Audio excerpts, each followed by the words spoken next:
Heidi ho, Heidi ho, Heidi ho. So, message for today. Going over Zohar this morning. Unformed, formed flesh. So it's the macrocosm, the microcosm, how we affect everything around us,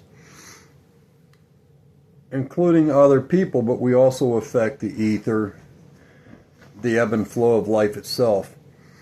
And it leads me to think of things like coveting.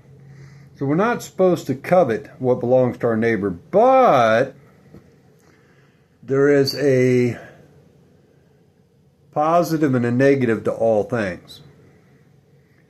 The negative is coveting and wanting to take from others,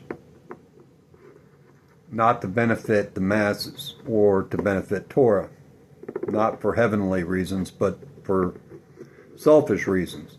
So, concerned with materialism, not heavenly things. So anyway, coveting what belongs to others, how it can be good.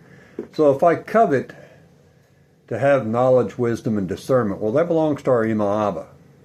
But if I covet it in a way, in a holy way, to where I want to gain knowledge, wisdom, and discernment to help my brothers and sisters, then that is a good thing.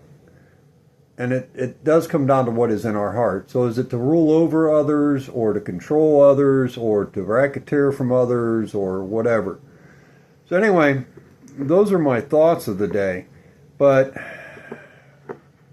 in Torah and Tanakh, Zohar, the Talmud, we're taught many different things.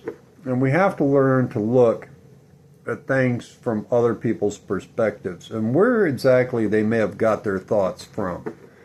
So the Erev Rav like to perverse things and take things that are holy and perverse them for their own materialism, their own material gain, which is why I'm so disgusted with that Gregorian calendar.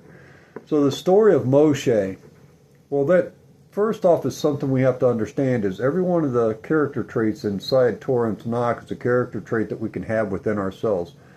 Some of it is leaven that we have to remove from ourselves, which is our arrogance, our vanity, haughtiness. So if we receive that knowledge, wisdom, and discernment, how are we going to use that knowledge, wisdom, and discernment?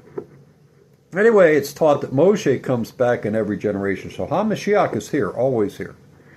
He's born in every generation. Whether or not he's going to be activated, whether or not Hashem, our Ima Abba, is going to let him know who he is and activate him so that he could lead the world into a better place. So anyway, HaMashiach comes in every generation. So we are taught that he comes back in every generation, we'll say. So we wonder where the replacement theology comes from. We have to first look at our own teachings and learn our own teachings and how to rectify and teach people the truth. So each and every one of us comes back.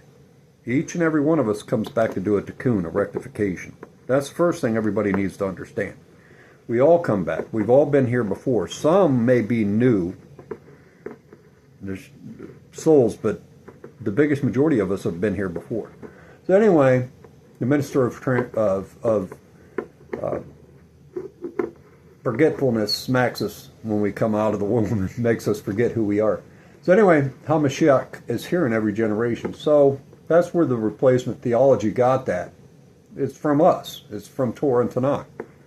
So it's not like they just made things up. So it's the Erev Rav who took that and they ran with it and they changed the calendar and gave you a Mashiach. So anyway, HaMashiach is within you.